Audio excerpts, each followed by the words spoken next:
ఆడవాళ్ళలో orthopaedic problems, ఎముకల కీళ్ళ ప్రాబ్లమ్స్ ఏమైనా ఇప్పుడు మనం చర్చించుకుందాం. ఆడవాళ్ళలో యూజువల్గా న్యూట్రిషనల్ డిజేబిలిటీస్ ఎక్కువగా ఉండే ఆస్కారం ఉంటుంది. అందులో ముఖ్యంగా విటమిన్ డి కానీ కాల్షియం వలన కూడా ఆస్టోపోరోసిస్ అనే వ్యాధి రావడం. చిన్నప్పుడు ఆడపిల్లల్లో మనకు న్యూట్రిషనల్ డెఫిషియన్సీ, ఈ విటమిన్ డి కాల్షియం తక్కువ ఉండటం వలన కూడా మనకు రికెట్షియా అనే డిజీజ్ చిన్నపిల్లల్లో వచ్చే ఆస్కారం ఉంటుంది. ఇది యూజువల్గా లో పావర్టీ కంట్రీస్, పూర్ కంట్రీస్లో ఎక్కడైతే ప్రాపర్ చిల్డ్రన్కి న్యూట్రిషన్ లేకపోవడం, ఇథోపియా లాంటి కొన్ని సౌత్ ఆఫ్రికన్ కంట్రీస్లలో మనకి న్యూట్రిషన్ డెఫిషియన్సీ ఎముకల కీళ్ళ నొప్పులు వస్తుంటాయి. సో యూజువల్గా ఆడవాళ్ళలో మనం ఎక్కువగా చూసేది నెక్ పెయిన్, కామన్గా మనం కంప్లైంట్ చేస్తాము. అలాగే కీళ్ళవాతం అంటే యూజువల్గా సన్న కీళ్ళ నుంచి పెద్ద కీళ్ళ వరకు ఇంటర్మీడియట్గా నొప్పులు రావడం, అది చలికాలంలో ఎక్కువగా ఉండడం, వాటిని మనం రుమటాయిడ్ అనుకోవచ్చు. లేకపోతే డీజనరేటివ్, ఓల్డ్ ఏజ్లో వచ్చేది డీజనరేటివ్ ఆర్థరైటిస్. అలాగే కొన్ని ఇంజురీస్ వల్ల మనకు ఎముకల చుట్టూ కీళ్ళ పక్కన మనకు సాఫ్ట్ టిష్యూ ఇంజురీస్ వల్ల బ్లడ్ క్లాట్ అవ్వడము, అలాగే ఇంపార్టెంట్ లిగమెంట్స్ కానీ సాఫ్ట్ టిష్యూ కానీ ఇంజూరీ అవ్వడం, దాంతోపాటు బోన్ ఇంజూరీ అవ్వడం. తర్వాత వచ్చేసి మనకు ఫ్రాక్చర్స్, ఆడవాళ్ళల్లో ఒబేసిటీ ఉండటం వల్ల కానీ వాళ్ళు చేసే యాక్టివిటీస్, విటమిన్ డి కాల్షియం తక్కువ ఉండి ఆస్టోపోరోసిస్ ఉండటం వల్ల మేజర్ ఫ్రాక్చర్స్ కూడా లోనే ఆస్కారం ఉంటుంది. ఆ తర్వాత మనకు పెగెస్ డిజీజ్ అనేది మనకు యూజువల్గా ఇట్స్ ఏ కంజైటల్ డిజీజ్. ఇది బోన్ డిఫార్మిటీస్ మనకు కనబడుతుంటాయి. ఇలాంటి పెగెస్ డిజీజ్ కూడా మనకు ఎక్కువగా ఉంటుంది. అంతేకాకుండా మనకు ఈ ఏవైతే స్పైనల్ కార్డ్ ప్రాబ్లమ్స్ ఉంటాయో, స్పైనల్ స్కోలియోసిస్ అంటే ఈ బోను స్పైన్ పుట్టుకతోటే వంకర్లు ఉండడం, దాన్ని మనం కైఫోసిస్ అనొచ్చు, స్కోలియోసిస్ అనొచ్చు. అంతేకాకుండా మనకు బోన్ మినరల్ కానీ కాల్షియం, విటమిన్ డి తక్కువ ఉన్నప్పుడు బోన్ క్వాలిటీ డిక్రీజ్ అయ్యి బోన్లో ఉండే స్ట్రెంగ్త్ తగ్గిపోయి మెత్తబడడం, ఫ్రాక్చర్స్ అవడం, దాన్ని మనం ఆస్టోపోరోసిస్ అంటాం. అంతే కాకుండా ఎక్కువగా ఆడవాళ్ళు మనకు ఈ heel and foot pain problem complaint చేస్తారు. ఎక్కువగా మడిమ కింద వాళ్ళకు నొప్పి, ఎందుకంటే ఇళ్ళల్లో చెప్పులు లేకుండా వాళ్ళు ఎక్కువగా హార్డ్ ఫ్లోర్ మీద నడుస్తూ ఉంటారు. కొన్ని కారణాల వలన ఈ కండరము బోన్కు మధ్యలో రిలేషన్ డిస్టర్బ్ అయిపోయి ఫేషియైటిస్ అనే సమస్య వస్తుంది. తద్వారా దీన్ని మనం ప్లాంటార్ ఫేషియైటిస్ అనొచ్చు, లేదంటే హీల్ స్పర్ అనొచ్చు.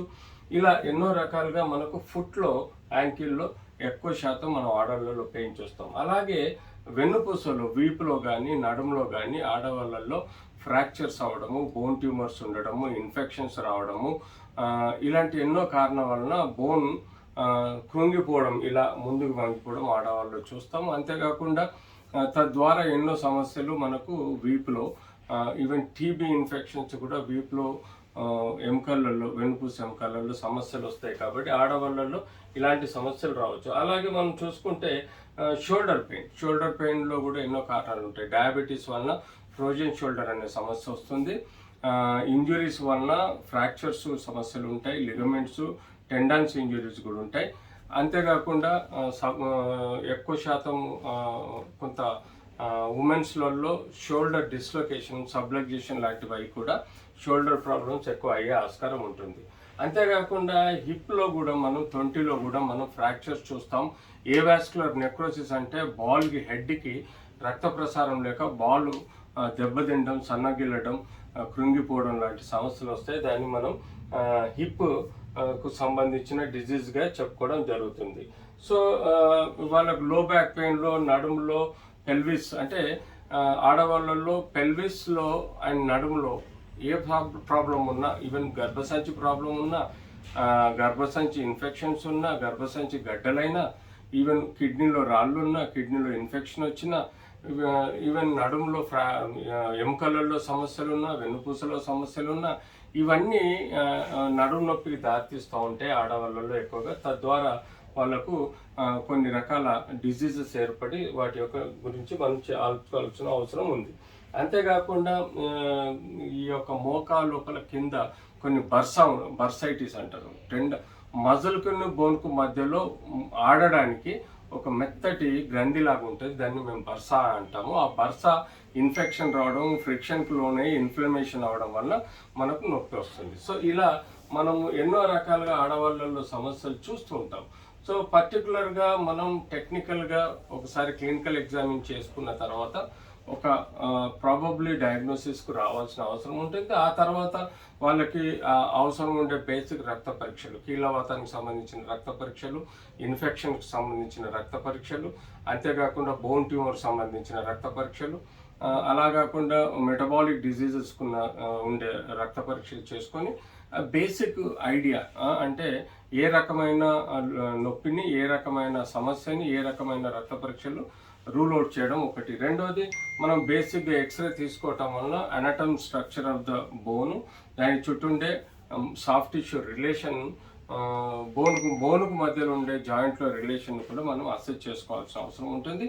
సిటీ ఎంఆర్ఐ చేయటం వల్ల సిటీలో మనం ఎక్స్రేస్, సిటీలో మనం ఎక్కువగా ఎముకల్లో ఉండే ప్రాబ్లమ్స్ని మనం రూల్ అవుట్ చేసుకుంటాం. అదే ఎంఆర్ఐలో మనకు ఎముకల చుట్టూ ఉండే సాఫ్ట్ టిష్యూ, కండరాలు, నరాలు అన్నిటిని మనం వాటి యొక్క అనటమికల్, మార్ఫలాజికల్ చేంజెస్ని బట్టి, వాటి యొక్క డిజీజ్ని బట్టి మనం ప్రాబబ్లీ డయాగ్నోజ్ చేసుకొని ఈ ఆడవాళ్ళలో వచ్చే సమస్యలకి మనము రెగ్యులర్గా ట్రీట్మెంట్ ప్రాపర్ ఛానల్ అంటే డయాగ్నోసిస్ని బట్టి మనం ప్రాపర్ ఛానల్లో ట్రీట్మెంట్, అది కన్జర్వేటివా లేదా సర్జికల్ అన్నది depends on the problem, severity of the problem and depends on the problem. అన్నిటికీ సర్జరీ చేయాలని రూల్ లేదు, కొన్ని మాత్రం తప్పని పరిస్థితుల్లో సర్జరీ అవసరం. కాబట్టి చాలా వరకు మనకు ఆడవాళ్ళ డిజీజెస్ని కరెక్ట్ చేయాలంటే మనం యూజువల్గా మందులు, జాగ్రత్తలు, స్ప్లింట్స్, పట్టీలు, ఫిజియోథెరపీ, అంతేకాకుండా corrections of the deficiencies, vitamin deficiencies చేసుకుంటే